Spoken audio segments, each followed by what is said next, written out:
Ce soir que vous allez pouvoir vivre sur France 2 dans quelques minutes, direction l'Eurovision et la Malmö Arena avec nous en duplex Laurence Boccolini et Stéphane Bern. Bonsoir à tous les deux. Un sommaire riche et intense ce soir. On suivra bien sûr Slimane. Bonsoir. Mais la fenêtre sur le monde de l'Eurovision a placé l'actualité au cœur de tout cela. Oui, alors l'actualité, l'Eurovision est au cœur de tout ça, n'est-ce pas, Stéphane? Oui. Ça, on peut le dire.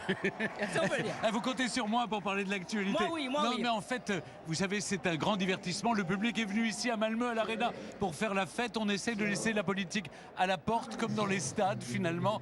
Même si on connaît, évidemment, on sait ce qui se passe, les polémiques à l'extérieur. Mais au fond, il ne faut pas que ça gâche la fête. Les gens qui sont venus ici ce soir à l'Arena ont déboursé plusieurs centaines d'euros pour participer à ce grand show, le deuxième show le plus important en Europe après la Coupe d'Europe de foot, et ils ont envie d'en profiter. Vous voyez, il y a une telle ambiance, on va vous dire, derrière nous, qu'on a été obligé de se boucher une oreille pour pouvoir vous entendre.